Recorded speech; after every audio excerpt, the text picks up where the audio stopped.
வணக்கம் நண்பர்களே, நான் மதுரையிலிருந்து சிந்திப்போம் செயல்படுவோம் சின்மயானந்தம். தற்போதைய பொருளாதார அமைப்பில் எண்ணிக்கையில் குறைவாக இருக்கும் பணக்காரர்களின் தேவைகள்தான் வேலைவாய்ப்பை உருவாக்குகின்றன. பணக்காரர்கள் தொழிலில் முதலீடு செய்வார்களேயானால் ஏற்கனவே அதே தொழிலில் செய்து கொண்டிருப்பவர்களுக்கு நஷ்டம் ஏற்பட்டு கம்பெனியை மூடிவிடுவார்கள். இதனால் வேலை இழப்பு ஏற்படும்.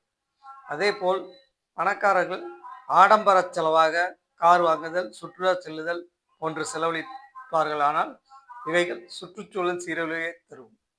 ஆக தற்போதைய சமுதாய அமைப்பில் எந்த கட்சியினர் ஆட்சியில் இருந்தாலும் சுற்றுச்சூழலை பாதுகாக்க முடியாது, வேலைவாய்ப்பை அதிகரிக்க முடியாது.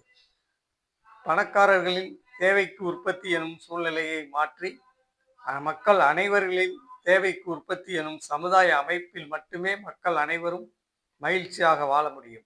அப்படிப்பட்ட சமுதாயம் அமைய சிந்திப்போம், செயல்படுவோம். வீடியோவை பகிருங்கள். நன்றி, வணக்கம்.